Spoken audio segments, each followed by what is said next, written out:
Legends of Media Research is a podcast series featuring interviews with the media industry's leading researchers, where we go behind the scenes, sharing stories from their greatest achievements and challenges. Brought to you by Media Science, the leader in media and advertising innovation research. Stay tuned at the end of the podcast for more information about Media Science. But for now, I'm your host, Media Science CEO, Dr. Dwayne Veron.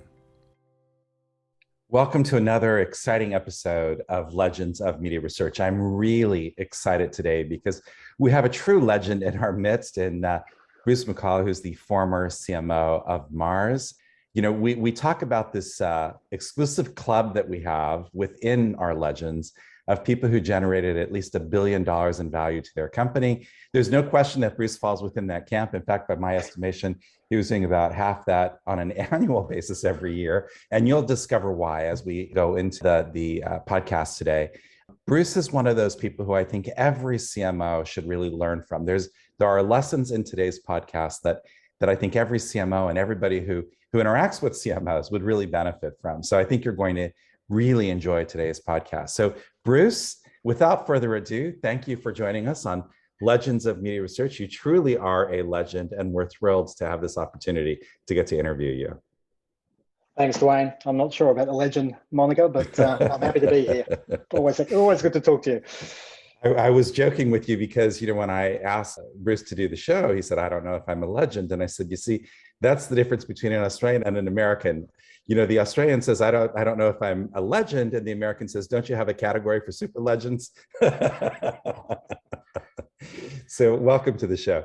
Thanks. Bruce, now, you know, your career is remarkable. I mean, almost all of your career, except for your first job for maybe 5 or 6 years, really the rest of your career was with Mars, with one company. How did you go from, you know, your entry-level job, which as I understand it was really as a brand manager for kind of like a second-tier brand, you know, within the Mars community. How did you go from, you know, getting a job as a marketing manager kind of in Australia, you know, all the way to becoming global CMO at Mars? How did that happen?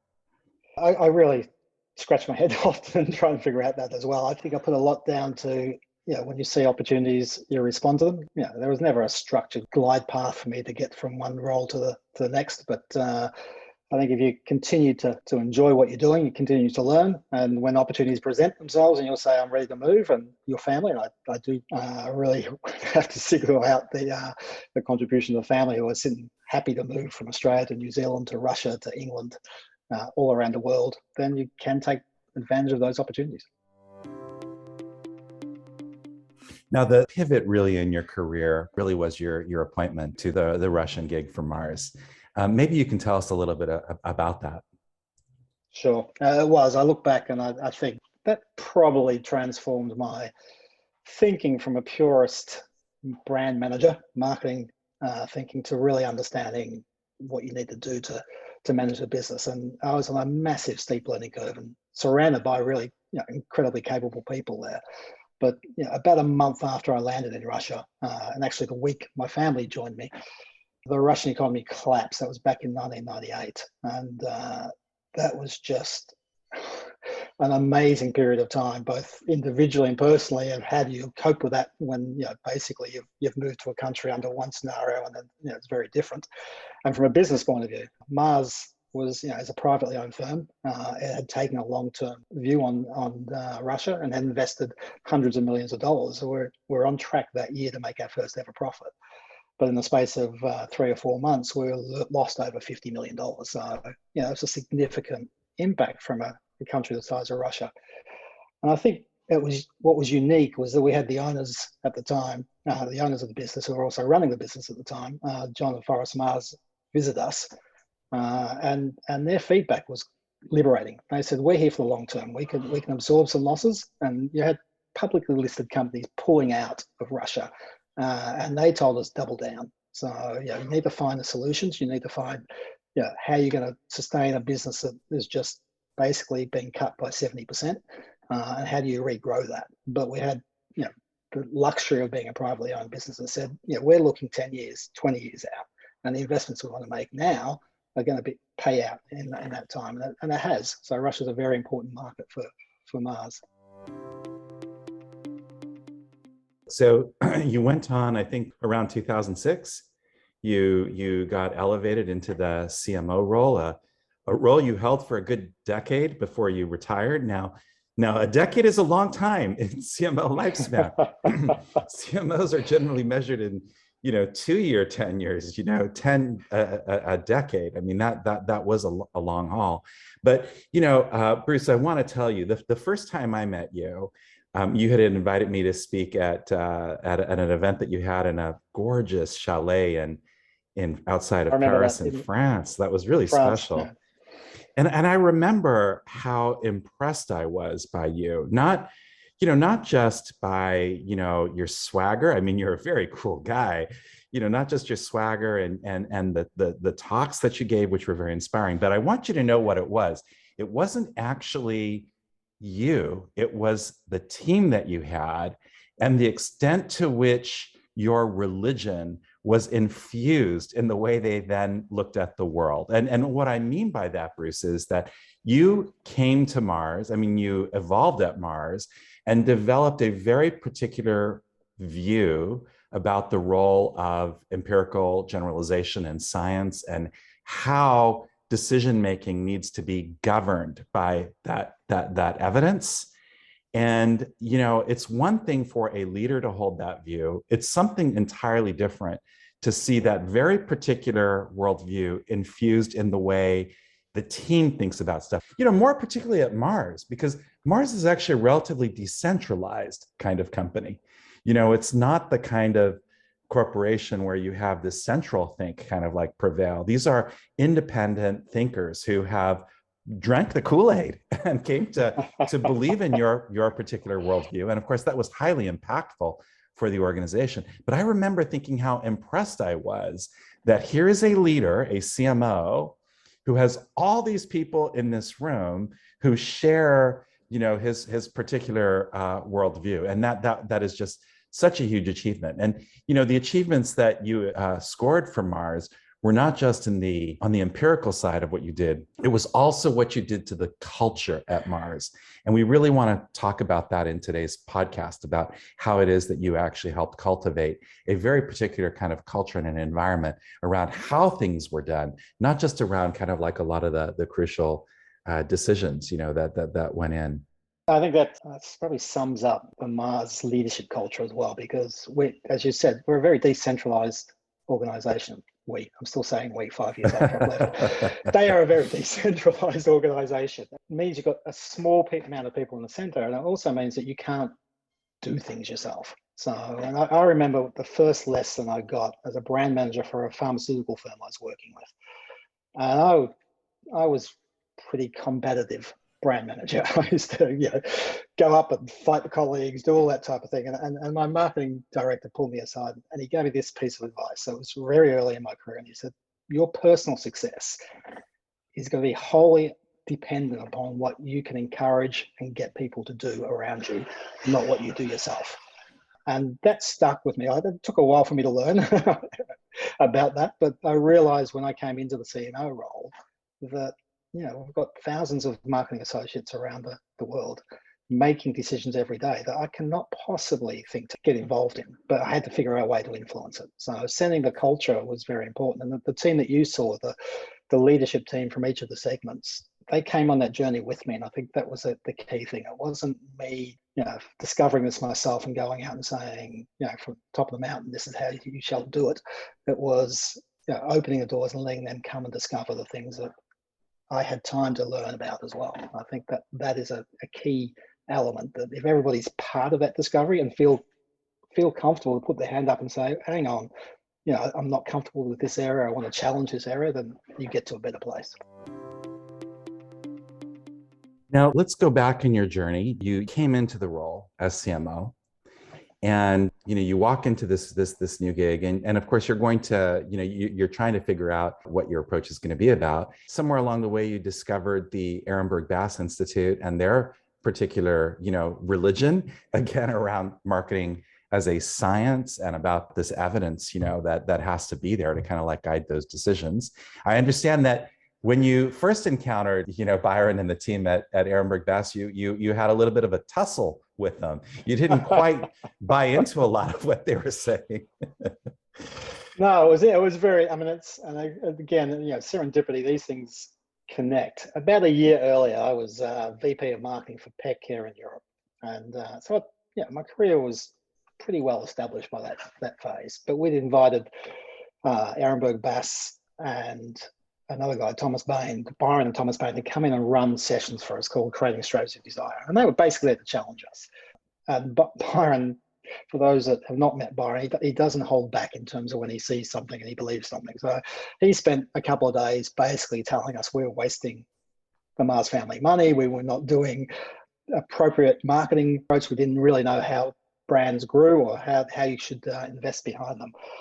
And he got under most of our skins. He got under my skin. And I spent the next 3 months going back and looking at data from a point of view I'd never looked at before, trying to prove him wrong. And much to my horror, at first, I realized that he was right. 50% of what I'd done before was ill-informed. And it changed my whole approach. Not many marketers come up through a scientific background. So just having the discipline of how do you look at data, coming up with a hypothesis, going out and testing it and learning from that isn't something that you're taught.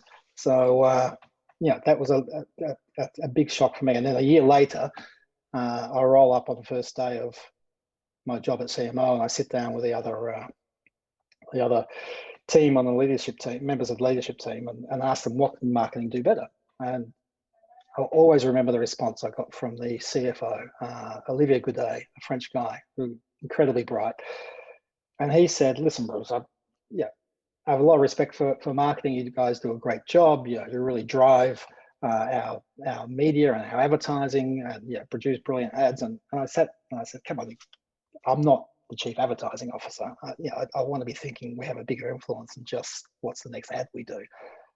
And he looked at me and he said, listen, there are certain individuals I have a lot of respect for. Our CEO at the time was an ex-marketer, a brilliant guy, Paul Michaels.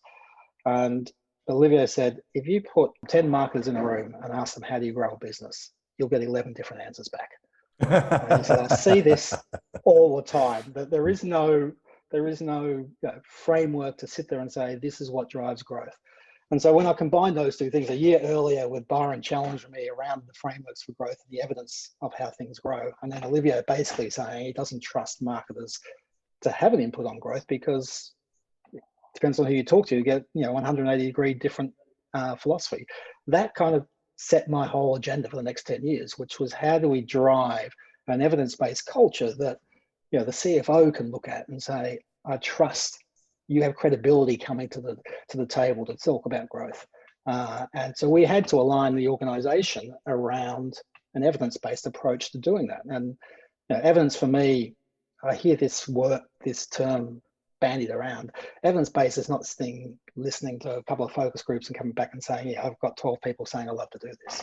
Evidence is actually, you can actually get some repeatability around what you perceive.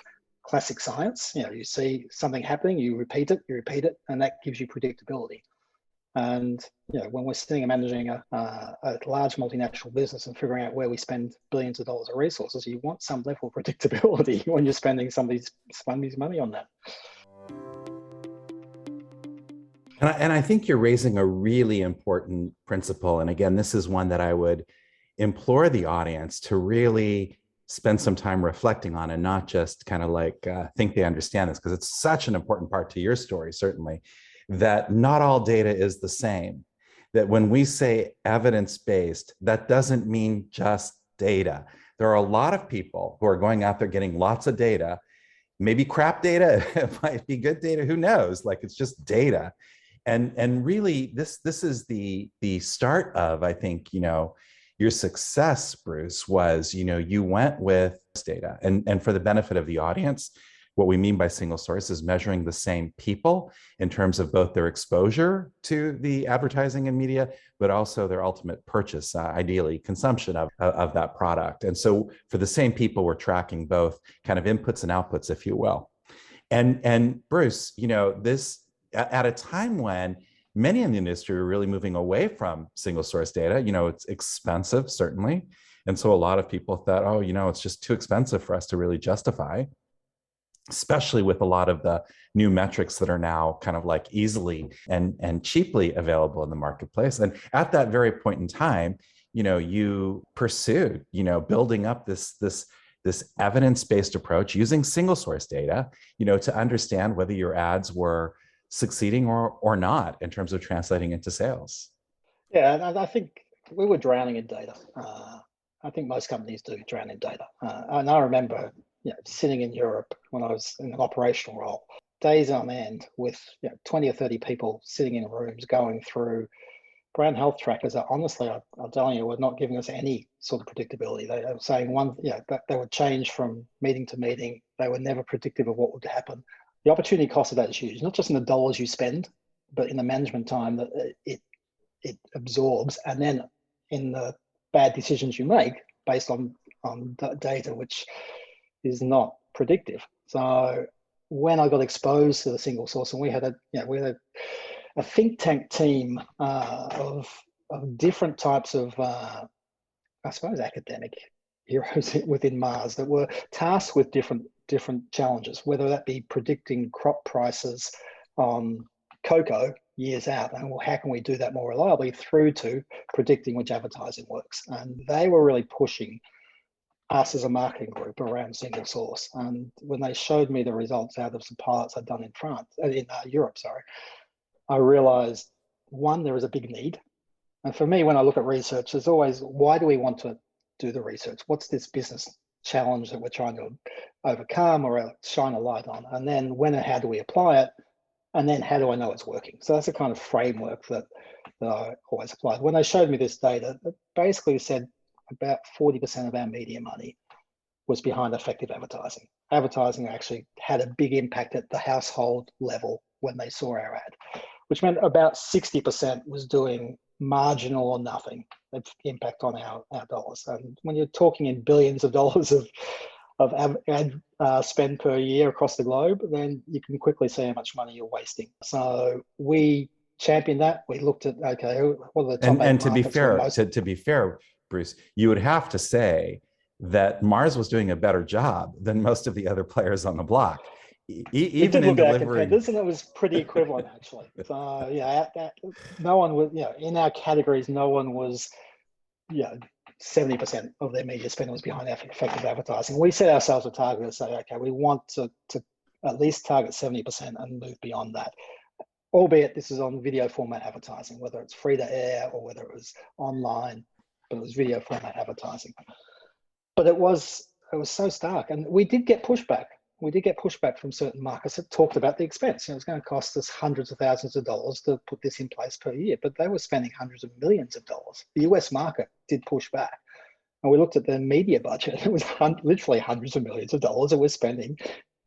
And we don't know which creative works. And we're not quite 100% sure on what the media flighting or weighting frequency is really impacting within that category. But that's a no-brainer. So this is predictive. We've got to take the guesswork out of this. For the benefit of our audience, let's flash forward. So you started at the start of this challenge, you did this exercise, you worked out that 40% of your spend was effective, 60% waste. You set a target for 70%. Did you ever reach that target? Yeah, I think, and again, I look at the CMOs of each of the individual segments who were driving this relentlessly. And yes, we did. We exceeded the 70%. It becomes quite easy when you've done, it sounds easy, when you actually know in your portfolio of advertising what's highly effective, then it's easiest keep advertising the stuff that works and stop advertising the stuff that doesn't. And we never went and set a target of trying to get to 100% because we know we'd need new advertising, and we didn't have a way of confidently predicting at that stage what would be highly effective advertising ahead of putting it on air. So, there was some clear, we did a lot of research using single source data. We employed Ehrenberg Bass to look at over 500 copies of ours and our competitors and and we had a set of hypotheses around what would be great advertising.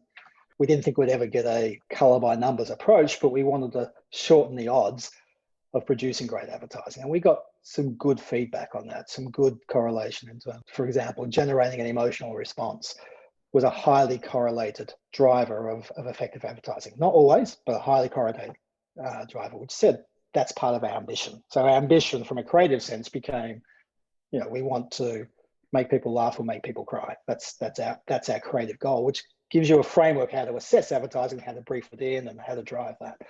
And we wanted to make sure we were not separating our media strategy and our advertising strategy. That was very clear, that they are intertwined in terms of, how do we think about what we need within each medium to make this work, and how do we look for those big campaign ideas that drive that.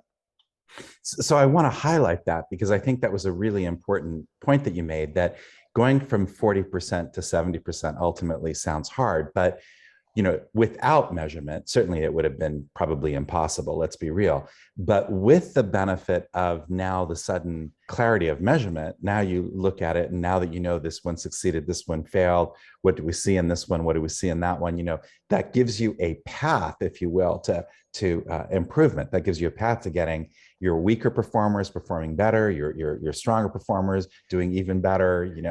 You start to get something that you can really learn from in terms of the campaigns that you're doing, instead of kind of like just being left with gut feel, which really is probably where you were before, in terms of not Absolutely. really knowing, And it opened up stuff we didn't realize, because what was happening is we've got micro tests happening all over the globe. Every time we're airing something or changing our media flighting strategy, we're actually getting real tests happening. Now, unless you're collecting data around that, you're missing a massive learning opportunity. And so what we realized is that, we started off with single source, and it helped us understand the rate of decay within certain categories of messages in terms of when did it stop impacting sales performance, and we could measure that. And that told us a lot to do with our media flighting. A lot of it told us around the creative power of each individual copy. You start marrying those up with cost of media in a market, with your brand profitability and your brand size, and then you can start to get down to, okay, each individual brand we had 1 to 4 star advertising, with 3 and 4 being effective advertising. If you got 3-star advertising on a big brand, we know that it's covering the media costs, it's generating surplus funds to reinvest back in. Even if you've got 3 or 4 star on a small brand, it's not going to cover your media costs, simply because the size of the brand, how many latent users you have out there that you're going to prompt their memory to use, which tells you from a portfolio point of view, you have to invest in your core brands and be very selective about which small brands you want to grow. And then you need to invest on those year after year to make them large brands. But often we would see marketers and brand managers get excited by little niche brands and drive all of their investment behind these, which you can never cover your media costs, and your big brand starts to decline, and the message impact decays, and suddenly you're losing revenue to be able to reinvest. So lots of things come out when you start measuring these things in a way that we never understood. And I think you raise a really good point there, which is, you raised a number of points, but one of those is that the benefits of this evidence-based approach was not just to the ad creative. It also impacted things like your media, your media buys, your media schedules, your approach to flights, like how long should an ad stay on air? And I guess there are dividends there as well, because if you have a great ad, maybe it can stay on air a little bit longer, which of course is delivering another value proposition, because ads are expensive to produce. So if you have to make less of them, but they're great, there are just so many different ways that you see the benefits of this in terms of the value proposition. Portfolio management, the whole lot. But you talked about, how long can you leave an ad on? So we all had our own individual beliefs, and naturally, and I was as guilty as anybody. I became a brand manager. I worked on a new brand. I wanted to do what? I wanted to change the packaging. I wanted to do a new ad. Got to marketing director. The same thing. You start to say, okay, I want to stamp my personal impact on these brands by producing great new advertising. But often that's not the issue. That's impacting your opportunity to grow. And so if you've got a measurement that can tell you your advertising is not the problem, your media flight is not the problem, you can start to look elsewhere. And we actually found in all of the work we did in the decade that I was in charge, I think we found one copy in one brand, in one market, that started to decline in its impact. It basically had wear out. We were never found any other copies that had worn out in that period of time, which really challenges us in terms of how much new creative do you need in that environment. I'm not saying you didn't have to look at other mediums and how you do that, but in the video format advertising, you could reduce what we call non-productive media and reinvest that in reaching more people, which would drive your sales more, rather than churning out more ads that reached the internal audience because we liked to watch them, but we didn't spend enough behind them to reach more and more people. This wasn't something I was pointing a finger at other people. I'd come through a career of behaving a certain way, which was free of evidence, and a lot of subjectivity in there and a lot of gut. And sometimes you got it right, often you didn't. But you didn't know when or why you got it right, or when or why you got it wrong. And I think that's the power of the discipline of bringing, some good evidence-based scientific approach to this. There's another strand in that story around the creative as well, which is when you decide that you're going to focus on great creative in your star rating system that you talked about, the 3s and 4s and not the 1s and 2s. If you look at what's happening in the industry today, Bruce, it really feels like the industry is going the other way. It really feels like the industry is all about more 1s and 2s. It's about targeted 1s and 2s. It's about saying, instead of spending $500,000 on one commercial, let's go out there and spend, lots of $10,000 ad spend for lots of campaigns that can be highly targeted, maybe not as moving emotionally or something. And that just feels like the direction that we seem to be going as we move to all these new platforms and try to spread our creative dollar a lot further, but at the expense, I think, of great creative. And this is one of the things I really encouraged across our agency networks, was that I wanted our media agencies working with our creative agencies, not receiving creative and then just going off and doing what they wanted, because we wanted to look for opportunities there. And at the end of the day, it doesn't matter how effectively we buy the media, how we flight it, how well targeted it is. If the product we're putting in front of the potential consumer isn't engaging them, then it's all wasted money. So they have to work hand in hand to say, how do we know we're really challenging different ways of buying media and targeting media, but doing it with a product that is actually going to work, and a piece of copy in whatever format it is that's going to work. If we don't know that, then it's just, I'd never let somebody handle my personal finances from that point of view. If they have no idea of what we're investing in and whether that's worthwhile, then I don't really want you handling my finances. And we were custodians of our shareholders' money, so we had to take the same approach. And I guess since it's a privately held company, you felt that maybe even a little bit more directly. You're talking coffee with them in front of you. Yes. So yes, you did see the shareholders. So and they were passionate people about the business, but you just therefore felt that I feel like this is part. I don't own the business, but I feel connected to that business. So, Bruce, you had an approach, and I can't emphasize this enough, that it wasn't about data, because again, I think a lot of people are moving to data very aggressively, but it's very different from what we're talking about in this conversation in terms of, evidence-based empirical generalizations.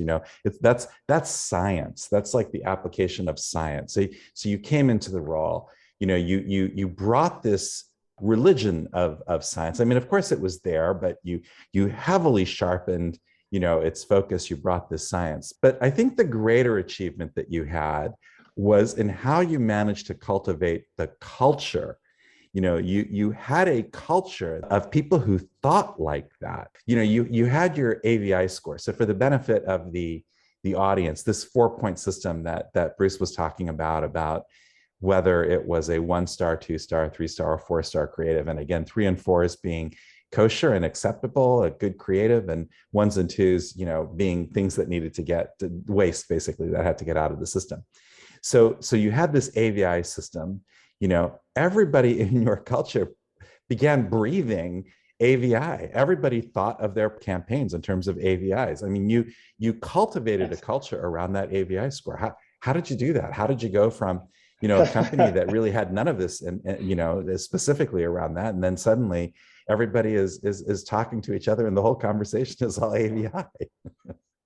I think, well, firstly, we did make the breakthrough, we had to simplify the way we talked about it. So, the 1, 2, 3, 4-star, there were numbers behind those. There's no use talking numbers. You actually wanted to get into something that people could automatically embrace and be proud of. And so I think just tiering it from that point of view was important. But it does go full circle to the conversation I had with the CFO, which was suddenly there were different discussions happening around the boardroom, around each management team discussion, that there was transparency. But instead of our And poor accountability and manufacturing accountability. accountability, our poor manufacturing colleagues would have to go through the hoop for $100,000 investments and really do thorough post-analysis of what we'd done in a factory or a new line or whatever. We were spending billions of dollars across the globe and not being held accountable. So I think it changes the perception of the marketing organization when you're sitting there saying, yes, we're at 45% of 3 and 4-star advertising, but we want to improve and we'll give you that credibility. And it's no longer, we're self-reporting on that. And I think everybody in marketing got very good feedback from the other disciplines, from people who were possibly seeing us as a little bit flaky up until then, to now, okay, well, these guys are running the business. And it goes back to my time back in Russia. What I found was I had to move from talking marketing speak to actually talking business speak. Where should our next investment go? Should it go to route to market? Should it go to a product improvement? Should it go to increasing our advertising? How do we make those trade-offs? Well, you needed to have the right data to make better informed. You're never going to get exactly perfect solutions, but better informed data. And I think the team that I was working with and their teams responded to that because they wanted to be taken seriously. And I think you can't deny the power of having informed discussions with other divisions to have a combined approach to growth. And growth is a team sport. It's not marketing's responsibility. It's not sales. It's not R&D's. It's not if you don't have all of those divisions working together and saying, what trade-offs do we need to make and where do we need to make that investment, then you can't drive a true team approach to growth. What was interesting, I was just going to reflect, we're talking a lot of science. One of the big things I had to overcome culturally was this idea that, okay, we're going to be looking at data and making every decision based on the next piece of data we can come in. I try to say marketing is much closer to something like architecture. So if you're building brands, or like if you're building big, amazing structures or buildings or bridges, then you have to have an understanding of the laws of physics. And you have to apply your creativity and your creative solutions to overcome some of those challenges. And so the same thing we want to drive through is we're not sitting here saying, okay, we wait for the next data point to make a decision. What we're saying is, what is the data telling us where we need to focus? And how do we apply our creative solutions to solve that? And then how do we measure those solutions and make sure that they actually are solving it? And if they're not, we keep going through the creative iteration. And that helped enormously, both within internally and with our external agency partners, to tell them that I actually want you to push the creative needle harder, because what we know about our user base is that they don't know much about us and they're not interested in us. There are a few people out there loving us. And so our advertising, both in the media approach and the creative approach, has to really get the disinterested person to take notice of us. So that's a huge creative challenge. But the science tells us that is the challenge. Stop thinking that they're brand loyalists out there that are just loving everything we do and we'll build this ridiculous level of loyalty, because we can't. It's a really important principle. One of, I think, Ehrenberg Bass's real contributions was in moving the industry away from the Pareto principle, which is kind of like 20% of our customers deliver 80% of our value, which basically means ignore the rest. Just focus on that 20%. Yeah. But of course, your growth comes from actually comes from that 20%. I mean, it's actually not really a 20-80 principle. That's just an icon, if you will. But your growth actually comes from your light consumers, not from your heavy consumers. And so to your point, if you want to communicate with light consumers, they're not going to be the people who are going to get excited when they see the product up on screen. We're not Disney. They're not, or Warner Brothers. They're not waiting for the next installment of a Pedigree ad or a Snickers ad. They're just not sitting there doing that. So we really have to delight and surprise them in how we reach them. And I always had a simple gauge as to what's great creative, and it's do I want to watch this again? Am I going to call my wife in from the other room to see this ad because it's just bloody funny, or it's making me cry or whatever. I mean, if it can do that, then we know emotion helps you encode memory as well. And I think our whole Right. media strategy is about nudging memories. That's what we're about. We're just trying to nudge and refresh those memory structures built around our brand and our category. And if we can do that successfully, then in the next purchase occasion, will come to mind. And it's as simple as that. So back to the question of the culture. How did you, I mean, you fought it at first, but eventually, you embraced this new truth and it became part of how you came to view the world. But how did you get the organization? I mean, how is it that you got that culture happening all the way down to, the coalface, all the way down to the grassroots of the organization? How did that change happen so pervasively through the culture? Yeah, I don't think it was a single approach, but you have to engage at every level. As I said before, I had the support of a great CEO at the time of starting this journey, who was incredibly marketing savvy, and he was interested in pushing us through. For me, you have to set this up for people to, as I said before, to explore themselves and to fail as well, and to argue back, because we never had all the answers, and we're not saying we do. So if people could genuinely come and say, I want to challenge this element of what you're pushing, and they could bring data to us, then we would learn better. And so we encourage that. The team that I had around me, the segment CMOs, they went on their own journey of pushing this down. So it wasn't Bruce saying this or Bruce saying that. It was them learning along the way. And I think you also have to make sure people are allowed to fail, and we learn from failure. It helped that I'd come through Mars for so long. I was 14 years before I was in the CMO role. So I had done a lot of things, a lot of failures in my career, some spectacular ones, luckily on small markets. My 2 years in New Zealand was pretty terrible, but we swept those under the carpet. And that's not a learning organization. So we had to encourage people to say, we did this, we now understand why it didn't work. Let me share that with you. And that was very liberating. So people could be rewarded as much for success as they were for failure. Now, we didn't get all the way there, and it's hard to change that culture. And I would say that if I had to advise anybody going forward in terms of the culture you do want people to be confident enough to go out and fail, but fail cheaply, not, fail spectacularly for fail cheaply. So don't bet the whole house on Red 23. Go out and learn about that, and then bring back and if you're not failing, you're not learning. So I know that's a cliche, but it's truth, because you've got to push the boundaries of whatever you're doing, whether it's a media strategy, a product strategy, a copy strategy, a route to market strategy. You want to push those boundaries, and if you're not failing, you can't be pushing the boundaries, because no one can get 100% right. So you've got to reward people for taking that jump, doing it efficiently, so they're not losing a lot of money, but then spreading what we learn.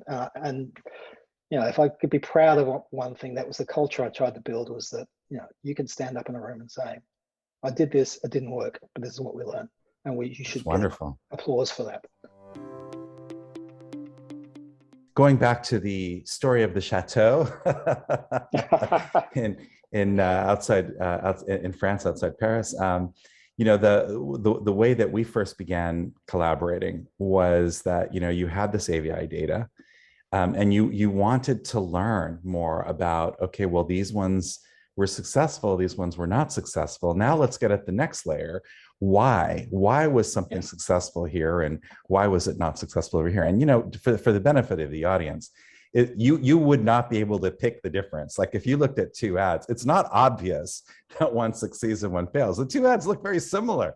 They look like, they look very, very, very similar in their approach. And in fact, humans are not very good at picking, the one that ultimately succeeded and the one that failed. But we came in, to see if, the new neuro measures and things like that could make a difference. And of course, going back to your original point, because so much of this is about emotional response and whether you evoke an emotional response. And so, of course, if you can measure that emotional response more directly, well, then, hopefully there's a basis there for assuming that that could deliver some benefit. And in fact, it did. It was very successful. We went from traditional metrics being about 58% accurate in terms of identifying what would have been threes and fours to about 78%, accuracy, and even higher when we were looking at very specific genres, like particularly funny funny ads and things. So, that was a great project. We certainly learned a lot from that project. Again, not only in terms of the results of the study, but in terms of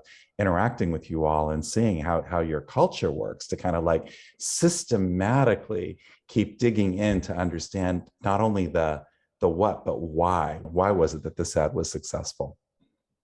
Yeah, it was a good, a very powerful initiative, and we set ourselves two targets when we first started looking at the 40%. One was we wanted what we called raise the floor, which was just let's make sure more of our media money goes into what we identify as effective advertising. And that's, once you've done the portfolio review, it's relatively easy to do that. But we also want to increase the strike rate of the ads that we do.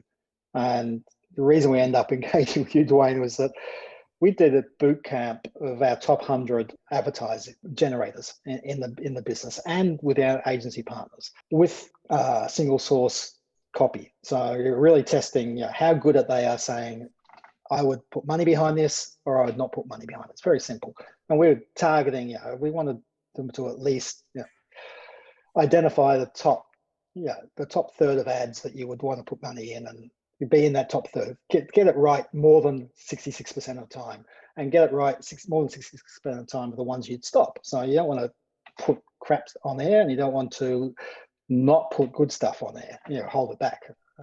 And we found that basically, other than a handful of people who got in that elite performance of being able to pick good ads and stop bad ads, it was about 50-50 split. So we realized that we need other mechanisms to help those people make judgment calls. And so that's part of the whole learning culture, is that we've got this great body of proven ads that work or don't.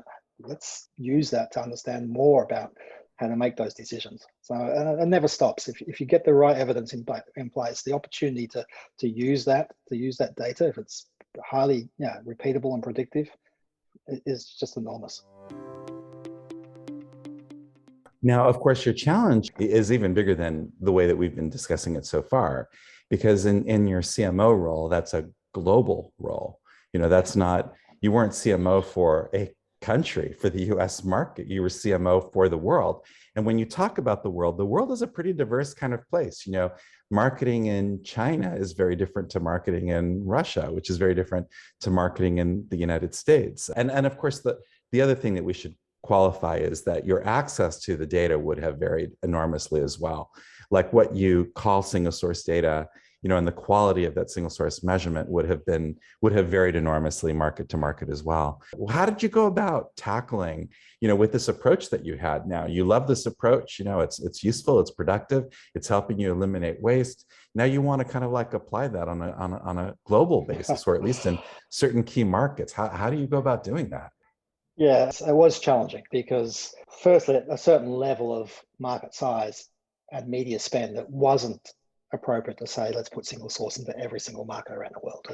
You were spending too much of your money on the research and not enough on spending. So we had to try and say, okay, are there groups of markets that the ads would, be more predictable? If you had successful piece of copy in X, Y, and Z markets, then these other markets should follow that because it's a better estimate of performance than somebody sitting there themselves guessing it. So we had to do that, and then we had to check the cultural differences. And then I worked in Russia. I had to rely on talented Russians around me to pull the ad together because I didn't speak the language. I didn't have the cultural background. I could set the ambition of what we're trying to achieve, but I had to really trust those people because having an expat in a market trying to set advertising is almost impossible. So we wanted to devolve that down into talented people. And if there were expats overseeing those that were not native to those countries, then it's more about what's the ambition we're trying to drive. And we did see some interest. We saw ads travel across many cultures. We saw some, and you were involved in a piece of work we did in China where on certain ads just humor did not carry. And it actually turned people the other way. There was a Skittles spot that I remember well. That was, the whole idea, and Skittles is pretty off-the-wall advertising to start off with. But if you ate Skittles and you'd break out in Skittles pox, and Skittles would start popping up around your skin, and the other person would pluck them off your skin and eat them. In China, that was just terrible. People just reacted very, very poorly to that and did not find the humor in that at all. So it was important for us to try and figure out why or what sources of humor is. And you have an ongoing learning process to do that. But again, you're looking to find the holes in your mechanism as well, not just to say, it's great, we've got single source, it's working, let's just apply these ads everywhere. You have to road test it to see where are the boundaries. Again, good science, where are the boundary conditions on what can apply and what can't? And we did find some of those. I think there were certain markets where the data quality, I'm not sure, was as reliable as I'd like it. And therefore, were we making decisions in those markets on data that maybe it wasn't as reliable? And in hindsight, I would have liked to road test single source in those markets to make sure that our predictions were actually playing out in certain geographies. We didn't do that. So that's probably a regret. How do I know this piece of research that we're doing is working? I was very confident in well-developed markets with good data sources. I was less confident we didn't do enough testing in that. So, and that's not a shame. You should put your hand up and say, I want to go prove that this isn't right or isn't working so I can improve it, rather than just blindly following it. And I probably let that slip underneath the carpet too easily. You were talking about the China research. I remember being shocked at the data when we looked at it. I mean, absolutely shocked at the data, because you expect some variation, but generally the way that variation looks when you're measuring across cultures is about the intensity. Is something as funny in one country? In the US market, things tend to be a lot stronger, a lot weaker. Other cultures, maybe it's a little bit more subtle, but generally the trends. When we did the China stuff, we're looking at people physiologically, remember, we're seeing the data of their body's reaction to this content. And people were reacting in patterns that were completely different to anything we had seen. And it just highlighted to us that, well, it just highlighted again how we can't make assumptions, that everything that we do, we really need to get to points where we have less assumption in our industry and more evidence to kind of like really guide our decisions. And certainly that kind of highlighted that in that particular data, just particularly around how different the Chinese market was to Western markets.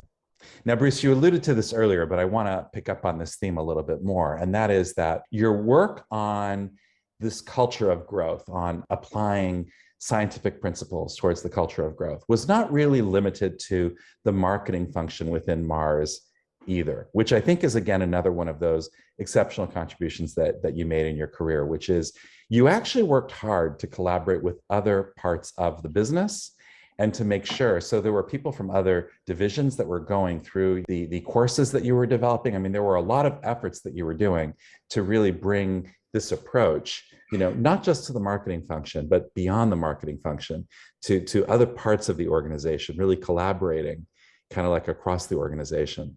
Yeah, it stems from my strong belief that growth is a team sport, that there is no individual function that can drive growth. And also that if you're a management team in a business, in a market running a segment, then you've got lots of choices as to where you want to deploy your money and your resources, not just money, people, a whole lot. So you really need to be able to break down what is it that is potentially holding the business back, or where is the biggest opportunity to explode out.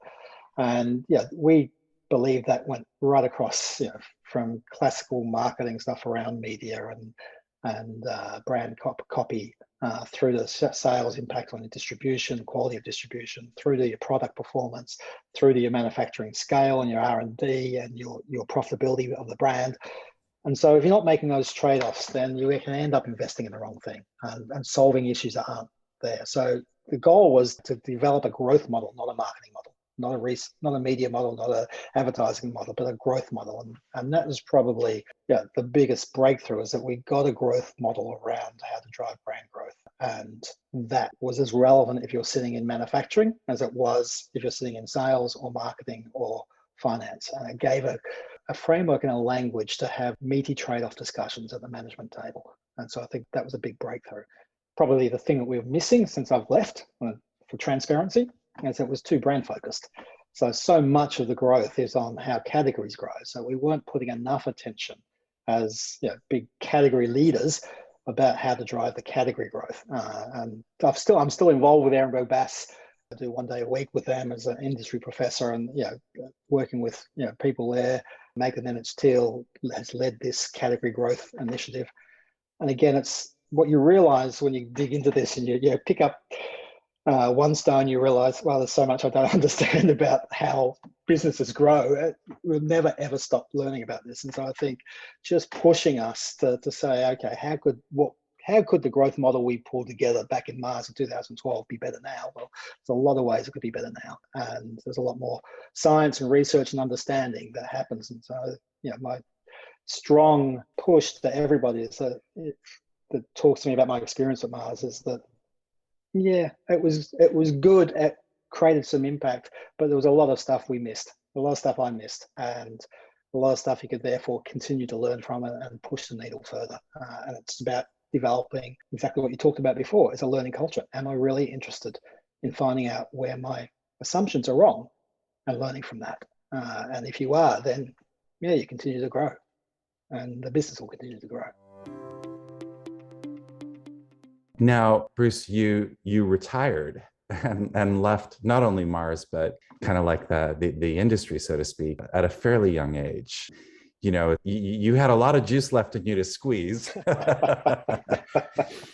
What led to your decision to retire, so young? I think my kids are 2 years apart. My youngest son was 18 at that time, and he not at that time, sorry, 6 years earlier, and both of them said they want to move back to Australia. So Mars was fantastic. They let me be CMO for the last 6 years of my career from Australia, which, a decentralized business that can work, because I was spending a lot of my time traveling outside the head office anyway. But Australia is not the best location to be a global CMO. And my boss always used to say, there's a desk right here. You can come here, stop complaining about your travel or the time zones or whatever. And it was true. And I think it's just a period of time where I didn't want to move away from my family. They want to be based in Australia. They had followed me around the world all of their lives. And my wife and 2 kids had followed me. And so the time was now that they're in adults. We will base ourselves here. And I had a shelf life of how many planes, as much as I liked travel and moving everywhere, how many planes I could sit on and how many time zones I could go through in a year was just wearing me. And I think you looked at that and I said, when my energy started to sag, it made a lot of sense to say, I don't want to milk my role for the next 5 years, as attractive as that was, but not be able to give everything I wanted to give because I was just getting physically and mentally tired. So I made the call, stayed in a capacity with Mars for the next couple of years in a kind of part-time consulting role, and had great contacts back in Mars and great group of people there that I still love to pick up the phone and chat with them. So, you're like those athletes who leave at the peak of their career.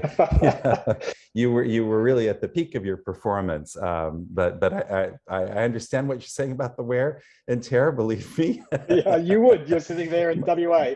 Yeah, my body has certainly endured lots of that, but I certainly appreciate that. Bruce, what advice would you give now? So if you were looking at the new generation of media, advertising, marketing researchers, knowing what you know, having experienced what you experienced, seeing where the industry is, you're still engaged, what would your advice be to this new generation of researchers? It's sounding like a old fossil preaching from the mountain. I think people have asked me what do I value most in people in business, and curiosity for me is what I value most. That people need to look at the area they're in and say, how does it tick?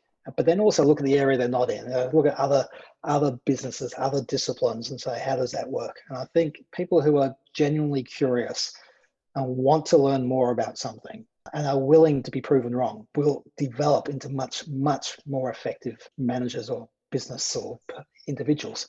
And I think that's my advice is, stay curious, stay skeptical. Curiosity and skepticism are not mutually exclusive.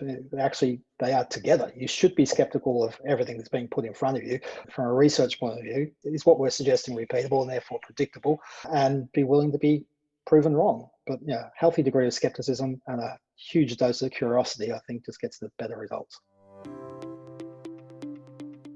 I do want to commend you as well, Bruce, for what I think of as your greatest virtue, which is your humility. You've talked throughout this podcast about, your openness, your receptivity, almost your hunger. It's like you want to be proven wrong all the time. You truly embrace. My family would say role. something different to that. you truly embrace that role with with a particular style and approach that made you approachable. I think everybody in the organization felt you were approachable. There was never really that sense that you felt you were better than anybody else. There was always really that willingness to listen, to be open to being challenged, to be open to being proven wrong. And that is just such a great quality, and really at the core again of the culture of science. The culture of science is about that receptivity to being proven wrong.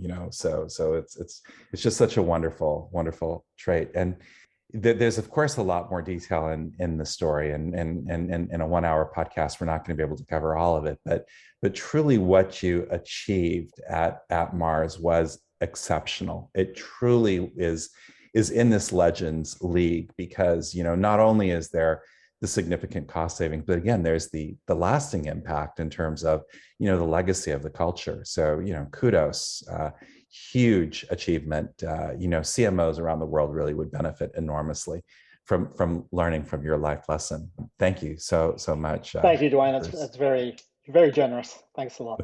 I appreciate that. And of course, we want to thank you, the audience, for joining us today. Remember, if you enjoyed this podcast, to tell your friends about it, and make sure you follow it so that you get the next episodes automatically loaded up, and leave comments, feedback, anything you can to do to help the podcast. And if you're interested, stay tuned at the end of the podcast for a little promotional message from Media Science. So I'm Dwayne Vaughan, CEO of Media Science, thanking you once again for your participation today, and thanking you again, Bruce, for sharing your insights with us. Thanks until our next episode of Legends of Media Research. Almost every major innovation in the TV advertising industry over the course of the past decade was first tested by media science researchers. Whether you're talking about video ads on mobile phones, or limited interruption ad pods, or program context effects, or brand integrations, or pause ads, or picture-in-picture ads, or 6-second ads, or interactive ad formats. I mean, the list goes on and on. All were first tested by Media Science. Media Science is the leader in media innovation research.